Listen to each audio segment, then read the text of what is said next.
Sin ningún preámbulo, les dejo a Blanca Yuti. Disfrútenla. Y muchísimas gracias desde ya. Hombre, a por ti, este- Elizabeth. Es un gustazo estar aquí. Como les contaba hace un ratito, estoy en Helsinki, Finlandia, en el norte de Europa, muy lejos, pero México es mi país, entonces me da muchísimo gusto oírlos y sentir en las ciudades en las que están, que he visitado todas las que me han nombrado, así que me da mucho gusto que estén ahí. Soy mexicana, nací en México, fui a la universidad en Inglaterra, estudié antropología, estudié literatura, estudié historia, jamás pensé que me iba a dedicar a los negocios, me casé con un filósofo finlandés y es como acabé quedándome en Europa por muchos años. He vivido en 5 países, he vivido en México, en Finlandia, en Estados Unidos, en Inglaterra y en Holanda. Y he tenido clientes en todas partes del mundo, en Latinoamérica, en Europa, en Asia, en África y equipos también. Me gusta tener equipos muy diversos. He tenido mucha suerte, mucha suerte, haber nacido en una familia divina, con unos hermanos extraordinarios, en un país tan bonito como el nuestro. Eh, entonces siempre me he sentido muy afortunada por lo que soy, por lo que me ha dado la vida. Y no soy especialista en nada, soy más bien generalista. Y eso lo que me hace, y como antropóloga, es escuchar mucho a los otros y tratar de ver cómo colaboramos y sacamos jugos, el jugo que cada uno tiene dentro. Ese es como mi papel como jefa y como mamá, porque he aprendido mucho de mis hijos, que cada persona es distinta y que para que cada persona alcance su potencial, los tienes que dejar ser auténticamente ellos y potenciarles para lo que son buenos. Tengo 2 hijos, uno de 24 y una de 20. Muy bien, pues a ver, ¿quién dice yo? ¿Y quién levanta la mano primero? Desactive su Yo. micrófono, láncela. Joana, vaya pues, dale. Pues mucho gusto, Blanca. A mí me encantó ver la entrevista. La verdad es que la vi hasta 2 veces porque así casi que era de ir tomando nota, ¿no? O sea, la verdad es que la entrevista fue, por lo menos para mí, me aportó muchísimo y realmente, o sea, lo que puedo concluir de la entrevista es que mucho era, o sea, que todo viene de adentro hacia afuera, ¿no? Porque en ningún momento era como el tema de, no, sí, ocupo el balance scorecard y no sé qué, no, o sea, como que esta herramienta para solucionar aquí los temas. Todo era como el ser auténtica. Me encantó el tema de que hablabas de la autocompasión, este, el tema de que pues siempre, o sea, tú decías que de niña pues soñabas, ¿no? Y pues después, literal, fue como cuento de hadas, ¿no? Se hicieron los sueños realidad, obviamente a base de esfuerzo, porque tampoco es que haya sido gratis, ¿no? Entonces esa parte me encantó, la verdad es que me motivó mucho. Y mi pregunta es, ¿cómo fuiste construyendo esta seguridad en ti misma? O más bien, ¿crees que siempre fue así como innata, no? O sea, es decir, de que ya nací así y ya. Qué Esa bonita sería mi pregunta, pregunta. Joana. Mira, yo creo que, como dices tú, mucho viene de mi personalidad, ¿no? De que tengo un placer innato por la vida. La verdad es que amo la vida y disfruto mucho y acepto las oportunidades cuando me llegan. Pero es una buena pregunta. ¿Eso es nato o o lo obtuviste de la sociedad o qué fue lo que pasó? Yo creo que hay las dos cosas. Yo creo que hay las dos. Por un lado tenía un padre, porque mis padres ya murieron los dos, pero tenía un padre que era muy optimista y muy trabajador, una persona muy campechano, se llevaba con gente de todas las generaciones, muy alegre, etcétera. Y por otro lado tenía una mamá que era muy valiente y muy dedicada. Y esta mezcla un poco generó lo que soy yo. Una historia que cuenta mi mamá, que yo creo que habla más de ella casi que de mí, es que cuando yo era una bebé me llevó al parque hundido donde vivíamos en México y había una resbaladilla que era como para adolescentes, ¿no? Era una resbaladilla muy alta, de muchos metros, no sé, 3, 4 metros, Y yo apenas tenía menos de un año, apenas estaba gateando medio así, me empecé a subir las escaleras de la resbaladilla y cualquier mamá pues hubiera bajado a la niña. Y mi mamá me dejó subir hasta arriba y lo único que me decía es, tú puedes, nada más nunca te sueltes, tú puedes. Y subí y me resbalé y yo siempre he sentido que aunque yo no tuviera alas para volar, mi mamá me hacía sentir que yo las tenía, aunque nomás tuviera 3 plumitas, que yo creo que tenía 3 plumitas en ese momento. El hecho de que ella nunca me dijera no puedes, me permitió hacer lo que soy. Y ella fue una mujer que nació en Tampico, que no venía de una familia pues adinerada para nada, su mamá quería que fuera secretaria y se quedara a vivir en Tampico, y mi mamá dijo que no, y se fue a estudiar al Distrito Federal en esa época, ¿no? Mi mamá ahorita tendría 85 años.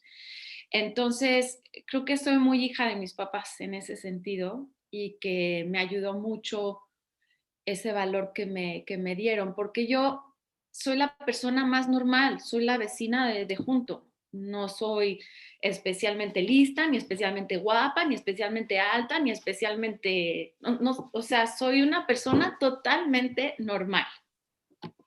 Guapa sí, guapa sí. No, soy muy normalita. Entonces, creo que me dieron muchas alas y aceptarme y quererme como era, no querer ser otra.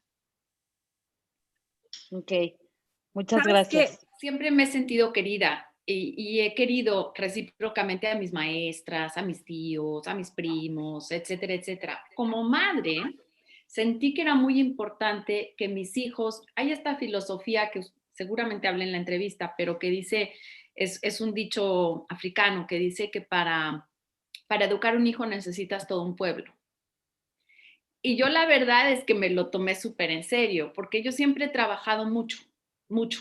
Era muy workaholic y cuando mis niños eran chiquitos, pues me iba muy temprano a la oficina, llegaba muy tarde, mi marido viajaba, yo viajaba. Entonces yo dije, tengo que crear a mis hijos un ambiente muy seguro donde haya mucha gente que los quiera, porque yo no siempre voy a estar. Entonces, mis suegros, mis papás siempre han jugado un papel importante en la vida de mis hijos.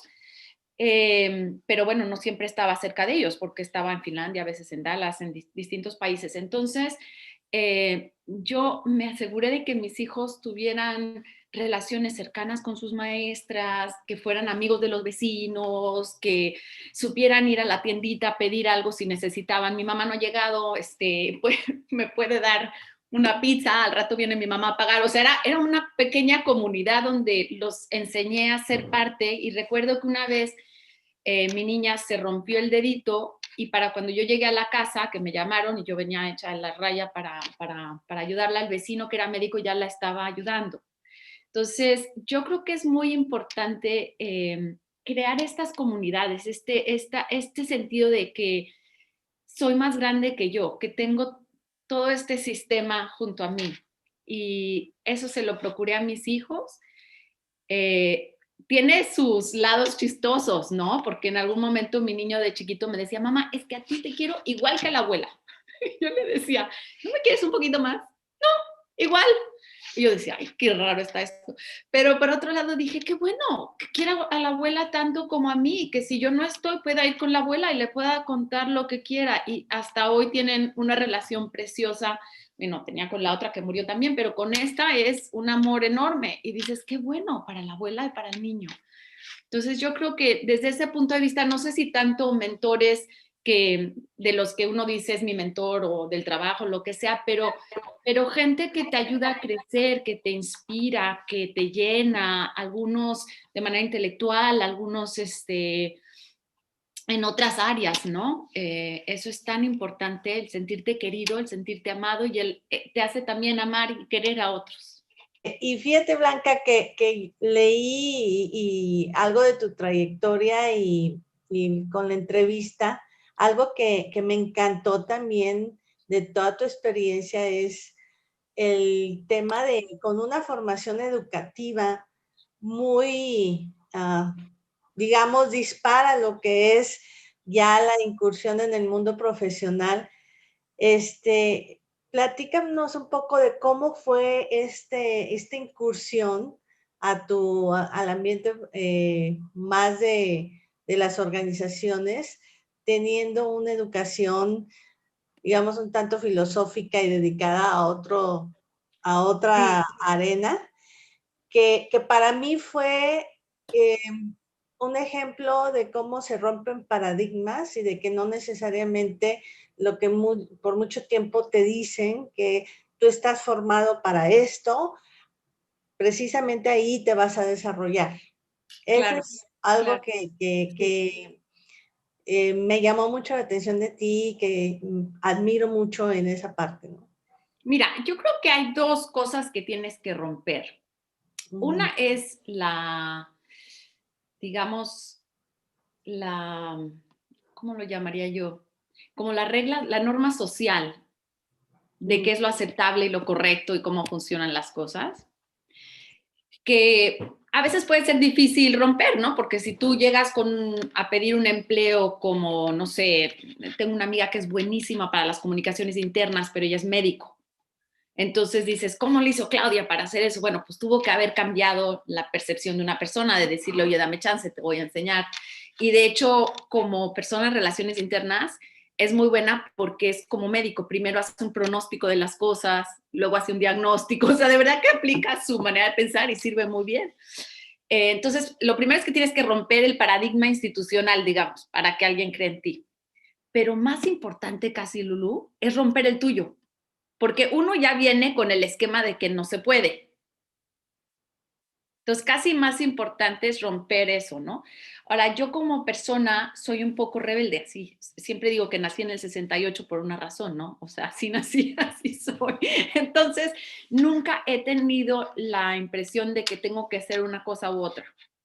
Y siempre hago lo que me parece interesante. Me encanta que se me presente un reto en la vida, me encanta, aunque me muera de miedo, me encanta.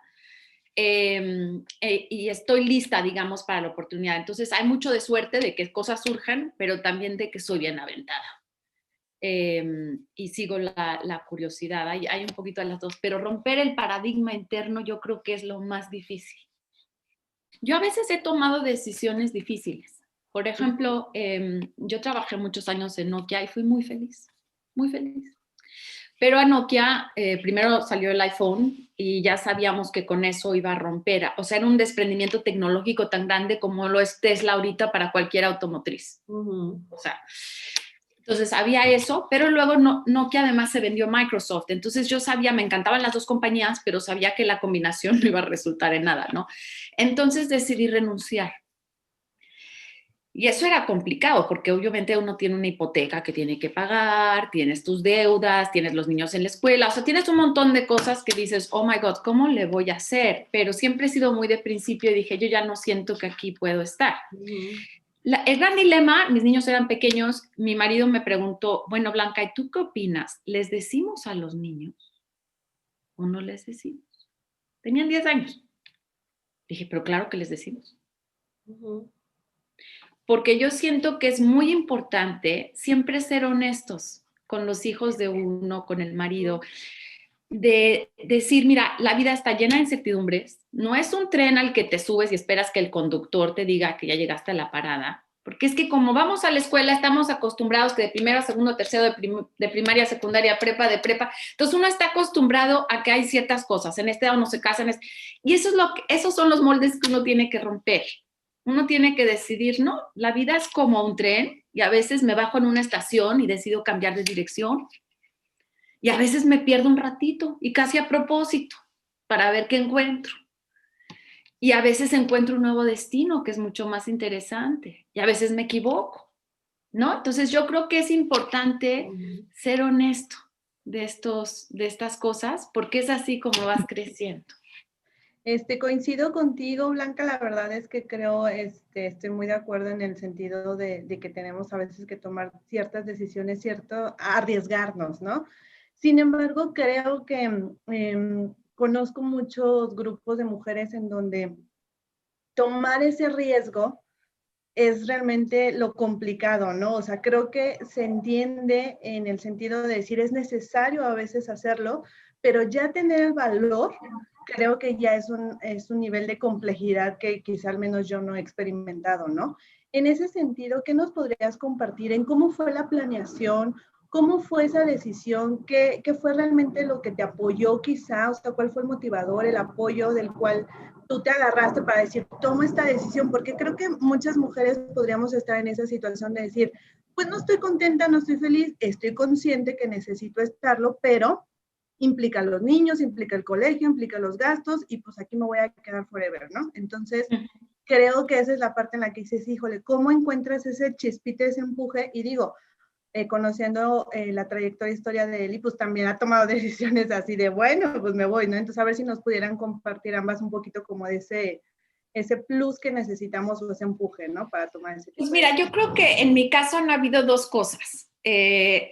Una cosa es muy intrínseca, ¿no? Que viene muy de dentro, que soy muy curiosa y me encanta estar en todo. Entonces, una parte es ese deseo de descubrir, de hacer, de crecer, de mejorar, etcétera. Otra parte ha sido necesidad muchas veces, porque, por ejemplo, yo me casé muy jovencita y me vine a vivir en un país muy nórdico, muy frío, donde no había empleos, que estaba en una recesión muy fuerte y desde luego no iba a haber empleos para una extranjera. Entonces tenías que pensar cómo sobrevivo en este lugar.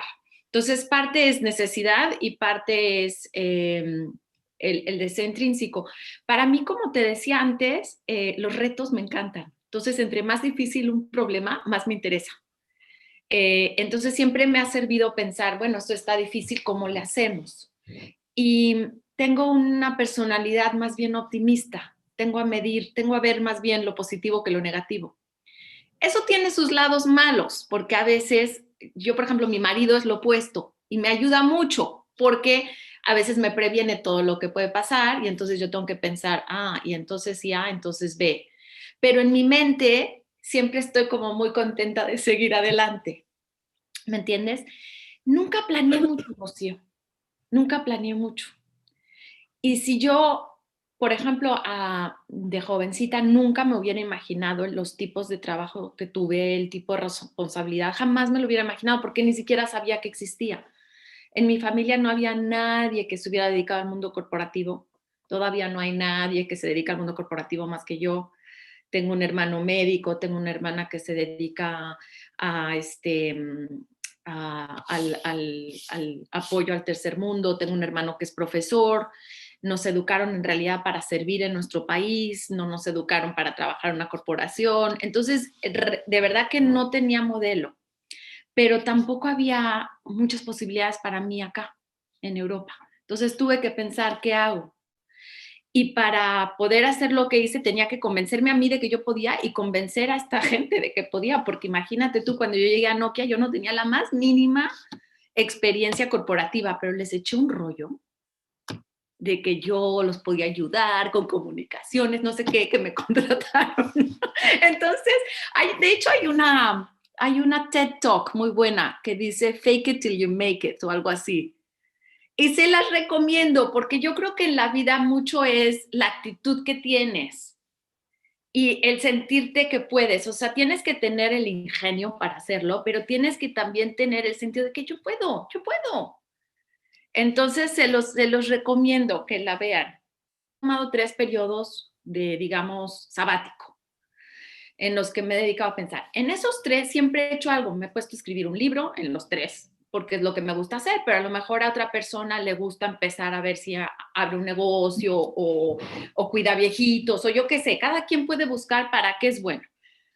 Pero lo que descubrí es que cuando estás ocupada y se te ve contenta y se te ve segura y se te ve con ganas, la gente te llama. Y cuando estás bajona y estás llena de duda y todo eso, la gente no te llama. Entonces, no quiere decir que yo no tenga dudas, tengo dudas todo el tiempo. Como les decía, todo el tiempo. Pero también me tengo mucha autocompasión. Entonces, cada vez que me tengo dudas, digo, ay, Blanca, échale ganas. Y así estoy. Entonces, ahorita no sé qué voy a hacer, pero estoy convencida de que lo que haga va a ser divertido. Pero no tengo idea. No sé ni siquiera dónde voy a vivir. No tengo idea. Oye, pero mira, ¿sabes qué? Yo creo que aquí lo súper interesante también es cómo tenemos, y voy a retomar la parte de la autenticidad y la parte del autoconocimiento, porque si bien para Blanca moverse en esta incertidumbre, ¿no? Lo puede lidiar con ella, podemos saber otras personalidades que no, ¿no? Y que de repente tienes que planear. Yo tenía una colega que decía, mira, yo como el changuito, hasta que no me tome de otra rama, me suelto de esta, ¿no? Entonces, yo no puedo dar otro paso si antes no estoy agarrada de otra parte que me dé seguridad. Y creo que yo me identifico un poco ahí, porque creo que para mí ha habido, y ahora que estoy en mi sabático, que aquí parece que habemos muchas en sabático. Pero es que a veces te pega y no sabes, no puedes escogerlo. Claro. Y además estás de acuerdo que también tener un sabático es un privilegio de la vida. Es un privilegio, ¿no? Muy grande. Pero y no quiero subestimar lo difícil que es, porque cuando estás en sabático dices, híjole, ¿cuándo voy a empezar a trabajar? ¿Y cómo voy a pagar la renta? ¿O cómo voy a pagar la hipoteca? ¿Y de dónde va a salir para la colegiatura? O sea, tienes que pensar 80 cosas. Estoy de acuerdo, pero siempre creo que si lo afrontas con optimismo y te pones a hacer algo, es más probable que seas exitosa a que si estás preocupada, ¿no? Entonces, entre escoger una o la otra, pues mejor, ¿no? Pero no es que subestime, al contrario, entiendo que es difícil. Yo también me preguntas si he tenido alguna planeación, en realidad, como te decía, no, pero obviamente que la familia juega un papel muy importante. Yo creo que para la vida de cualquier profesional, ¿no? Yo, por ejemplo, hay momentos que me he preguntado, ¿este es un momento en el que puedo vivir en otro país o es un momento que es muy importante para mis hijos arraigarse en este? Y entonces digo, pues entre el trabajo y la familia, ahora voy a priorizar la familia.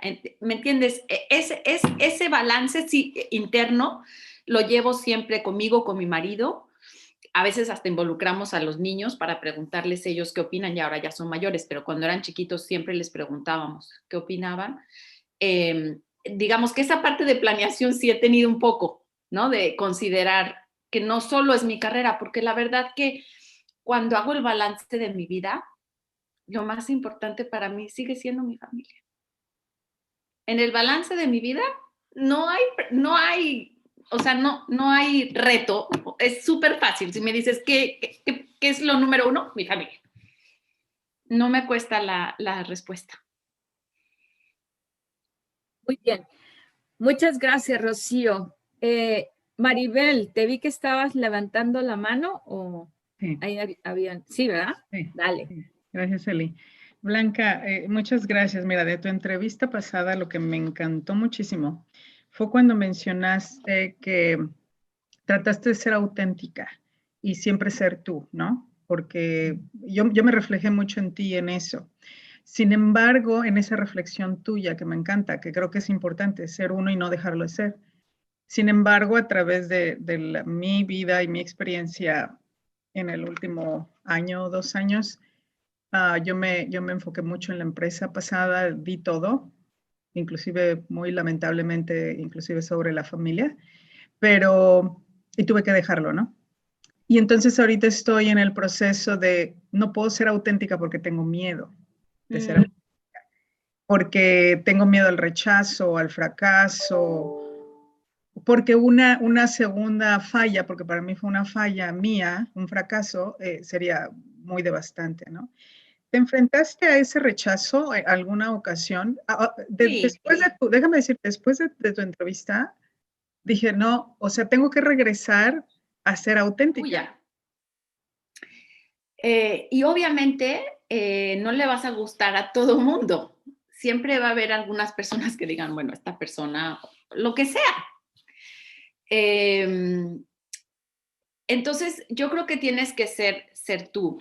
Yo creo que cuando trabajas en una empresa que tiene valores similares a los tuyos y donde te sientes respetada, es muy fácil ser tú. Cuando empiezas a sentir ese rechazo, es que el lugar en donde estás no es el lugar para ti.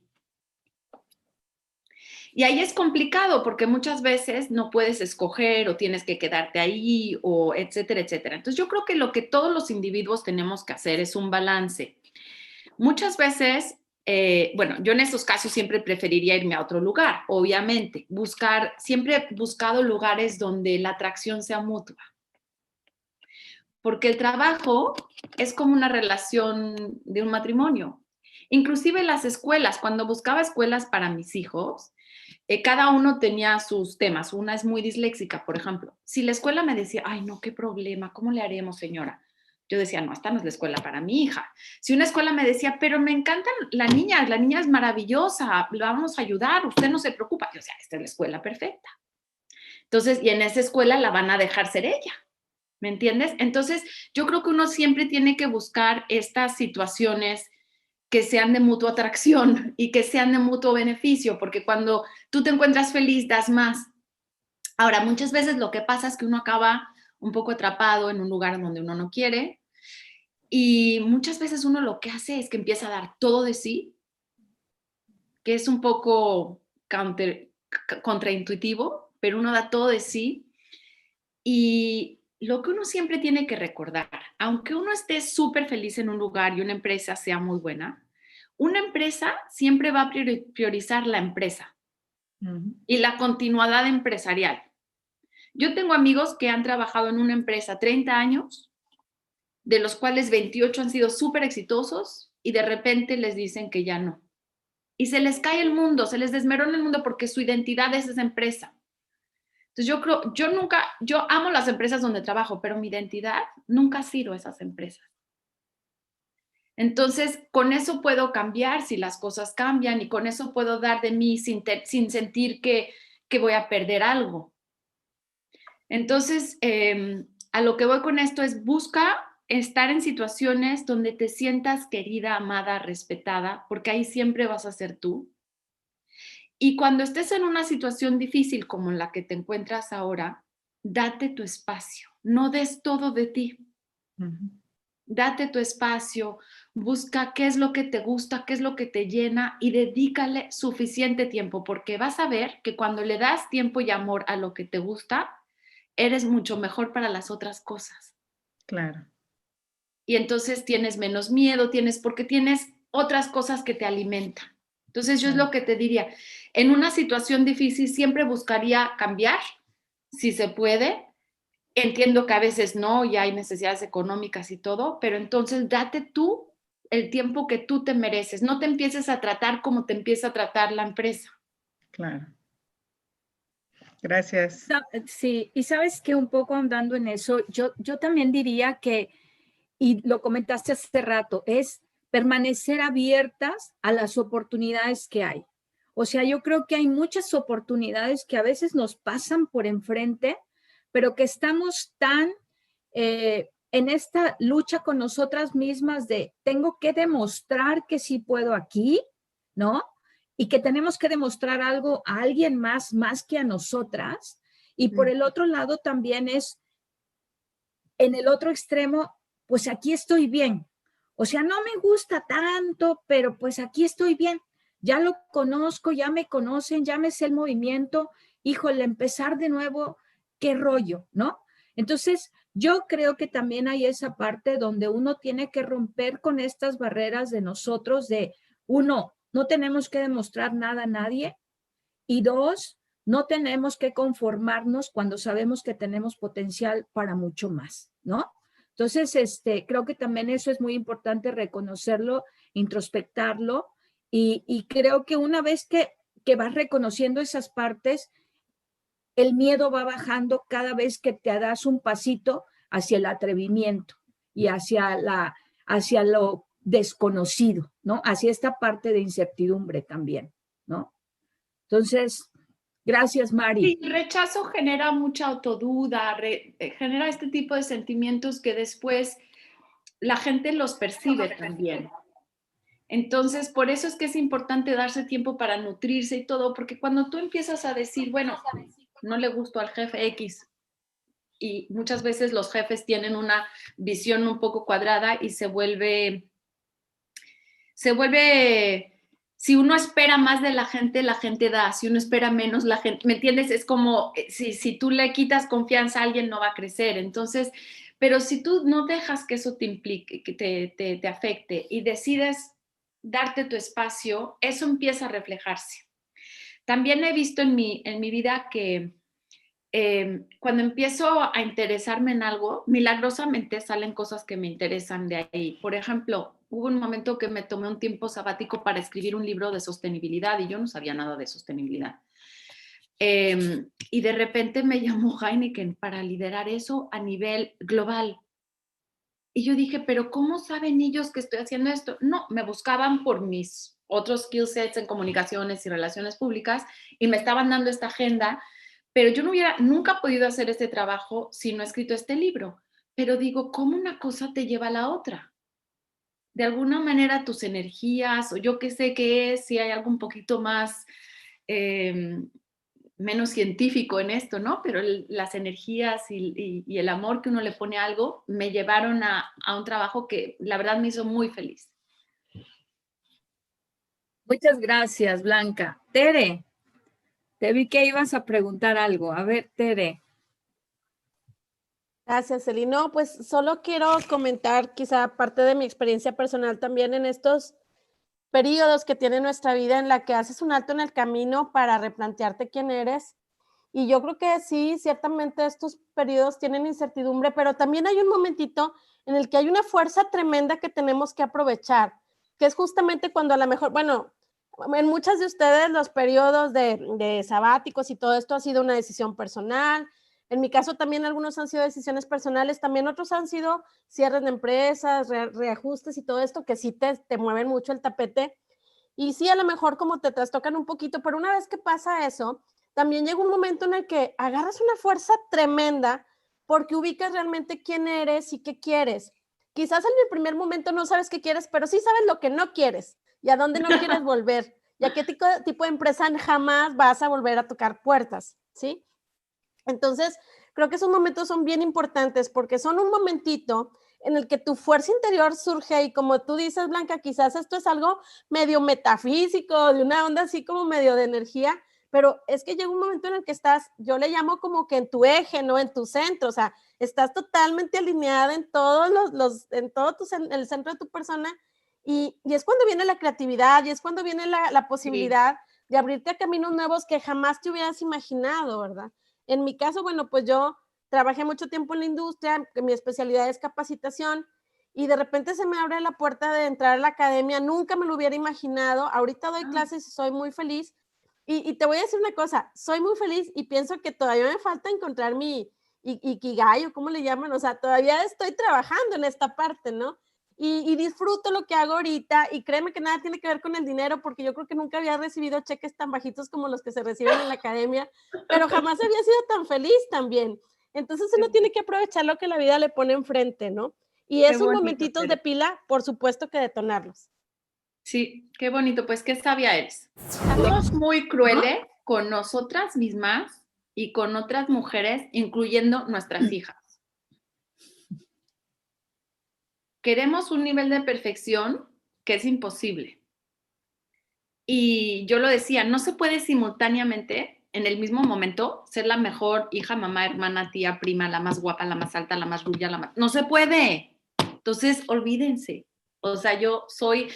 Pero sí siento que se puede ser perfecta una cosa a la vez y perfecta en mi definición de perfecta, que es totalmente imperfecta, pero perfecta en el sentido de que mi hija sienta que, ay, qué rico estar con mi mamá, yo, ay, qué rico estar con mi hija. Y en ese momento es lo que más me llena en el mundo y se me olvida el trabajo.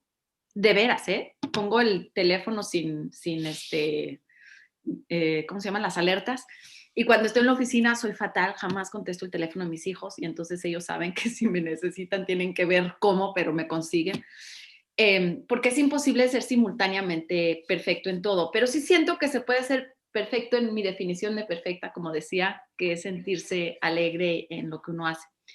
Y la autocompasión, el otro día le conté a una amiga que estaba presente cuando me pasó esto. Tengo una amiga que es jovencita, como de 30 años, y me dice, oye, ¿qué consejo me das? Y le digo, Natalia, ¿te acuerdas el día que puse reply all a toda la compañía Era un mensaje personal de mí a la CEO sobre mis stock options. Copié a todos los empleados sin saber. Y le dije, ¿te acuerdas de eso? Y se mató de la risa tan alto que todo el restaurante volteó a vernos. Y le digo, pues fíjate que el día que cometí ese error que dices, o sea, error de principiante y peor de lo que te puedes imaginar, dormí muy bien. Y me dice, ¿cómo así? Le digo, pues ya había hecho el error, ¿qué iba a hacer? Pensé, ¿cuáles son las opciones para corregirlo? Hay muy pocas. Entonces, aguántate el orgullo, niña. Metiste la pata en grande. Se va a hablar de esto durante 2 semanas y nada más en la compañía. Y luego se les va a olvidar. Entonces, duerme bien. Entonces, sí se los recomiendo. Ténganse autocompasión. No sean duras consigo mismas. Quiéranse mucho. Perdón, volviendo a este tema en el que de repente te queda muy claro cuando ya no es tu lugar, ¿sí? Algún trabajo, alguna relación, alguna situación familiar en la que estás. A mí me movió mucho cuando tuve que tomar una decisión así, una presentación así de esas reflexiones de PowerPoint que te mandaban por correo electrónico, pero que me llamó muchísimo la atención. Era la historia de 2 camellos, un camellito bebé con su mamá camella, ¿no? Que le dice, mamá, ¿por qué tenemos estas pestañas tan grandotas que me pican y me molestan? Y la mamá le dice, pues para poder soportar el sol del desierto, mijito. ¿Y por qué tenemos estas patotas tan largas? Pues para poder andar las largas distancias del desierto. ¿Y por qué tengo esta jorobota que me pesa mucho y que está bien fea? Ay, pues porque tenemos que cargar agua para la sed que nos dé el del desierto. Y el camellito le dice, a ver, mamá, y si tenemos que tener la joroba para cargar agua del desierto, las patas para caminar trayectos del desierto y las pestañas para el sol del desierto, ¿qué chingados hacemos en el zoológico? Entonces, talento, capacidad y voluntad no son nada si estás en el lugar equivocado. ¿Estás de acuerdo? Y eso me mueve cuando tengo que tomar decisiones así. Tienes que saber que si no te equivocas, tampoco nunca tienes éxito, porque equivocarse es muy importante en la vida. Entonces, simplemente cada que uno mete la pata dice, ok, ahora sí, la próxima ya no puedo meter la misma. La otra sí, pero esa ya no. Así es. Muy bien. Bueno, tenemos tiempo para una última pregunta. Si alguien quiere hacer una última pregunta, la lanzamos ahora. Y si no, digo, a mí me gustaría mucho y te voy a poner en el spot y lo siento muchísimo, pero eres el único hombre que ha participado, sí, Carlos. Yo estoy admirando a Carlos, además como buen papá, ¿eh? Sí, además como buen papá. Y bueno, por alguna razón se ha convertido en un foro muy femenino, que la verdad también es con mucho placer, pero que estés conectado y tener tu punto de vista sería, creo que también muy positivo y muy aleccionador, y no podemos dejarte ir sin que nos digas algo. Pues como dijo Blanca, hay que estar abiertos a todos, ¿no? Puntos de vista, compartir ideas, no nada más centrarte en lo tuyo. Alguna vez una amiga me dijo, no todo gira alrededor de ti. Y es cierto. Entonces, cuando yo llegué a este país, había menos de la mitad de 1% de extranjeros, y eso incluía a los de los países vecinos. Entonces yo era tan exótica para ellos, Carlos, que un día me subí al taxi, yo tenía 23 años, y el taxista me preguntó si yo era la mexicana en la capital del país. Y hacía un frío, pero déjate tú el frío, una oscuridad, porque aquí, a esta época del año, a las 4 de la tarde es noche. Y a las 9 de la mañana es noche. Entonces, una oscuridad, es un pueblo muy, muy introvertido. De todos los países del mundo, como antropóloga te lo puedo decir, es el país donde cuando una persona habla, a que otra persona hable, tienen la mayor pausa.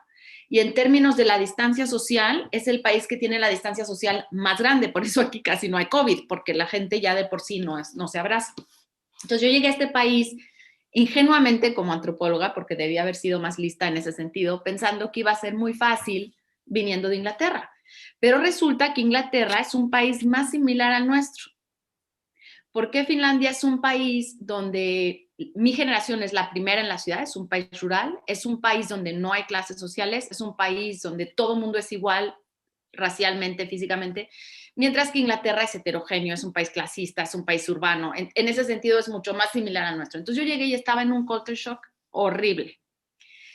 Y cuento esta historia, hace poco la conté, que iba caminando aquí en las calles de Helsinki, nevando, es el frío, todavía no sabes ni cómo caminar en este hielo, y me empecé a sentir muy triste, me empecé a sentir muy víctima. Y entonces dije, pero tú, niña, ¿qué haces en este país tan lejos de tu familia? Te van a enterrar tan lejos de tu gente. ¿Qué haces aquí? Y estaba yo llorando. Y en ese momento me entró un poquito de sabiduría, no sé cómo, porque yo era muy jovencita, pero dije, Blanca, después de todo estás aquí por elección, tú elegiste a esta persona, estás aquí por elección. Y eso me ha servido mucho, Carlos, porque desde ese momento todo en mi vida es una elección. Entonces, por ejemplo, en algún momento nos fuimos a vivir a México con los niños y la gente me decía, pero ¿por qué te vienes a México si en Europa todo está tan bien y aquí está la inseguridad y aquí estamos? Yo decía, estoy aquí por elección. Me encanta la gente, me encanta la comida, me encanta mi familia, me encantan los colores, me encanta la arquitectura. Me vale el tráfico porque después de 3 años me voy. Y eso te da mucha perspectiva en la vida. Ahorita estoy en Finlandia y está el clima horrible, pero puedo estar con mi marido, y me vale el clima porque al rato ya me voy. Entonces, cuando uno tiene esta actitud en la vida de que uno hace las cosas por elección, se te quita un peso de encima. Así que les recomiendo que piensen en eso. Y desde entonces no soy una persona que cuando estoy en México extraño el salmón de Finlandia y cuando estoy aquí extraño los tacos demasiado. Sí, los extraño. Pero en cuanto llego a México me voy a una taquería. Pero aquí no estoy pensando, híjole, si pudiera comerme un taquito, porque sería muy infeliz. Tengo otra duda. ¿Cómo es la cultura organizacional allá versus acá? Pues mira, tiene cosas muy buenas la cultura de aquí desde el punto de vista que es muy eficiente. Entonces, aquí la gente llega y trabaja, ¿no? La gente llega a las 9, se va a las 5, hombres y mujeres trabajan, el 80% de las mujeres trabajan, entonces todos los finlandeses tienen derecho a guardería y la guardería es casi gratis. Entonces, todos los niños van a la guardería y los recogen papás y mamás y desde que te embarazas, antes la mujer se podía quedar 1 año sin trabajar con la paga casi entera y ahora se vieron más listos y dijeron no, 6 meses y 6 meses. Y eso lo que hace es que los papás sean como tú, Carlos, muy cercanos a sus hijos y todo, y entonces esas diferencias que todavía tenemos en México de que la mujer tiene que afrontar mucho de la labor en la casa y todo eso, pues ya no existe tanto porque aquí desde el principio se comparte. Entonces, es muy eficiente de 9 a 5, no hay chorcha, que es lo que uno extraña muchísimo de México, pero por otro lado sabes que acabas temprano y te vas a tu casa. Yo lo que disfrutaba mucho en México cuando trabajé en México es la chorcha, la verdad. El ambiente en la oficina, que ahorita debe ser muy triste no estar en las oficinas, pero me encantaba la chorcha, saludar de beso a todo mundo, abrazar a todo mundo. Eso aquí no, es muy, muy de trabajar, pero es una cultura muy equitativa y muy transparente. Bueno, comentaste un tema también importante en el tema de la paternidad y maternidad, ¿no? Dijiste que les daban 1 año y ahora es 16. Fíjate que está genial, pero lamentablemente acá las políticas no te lo permiten.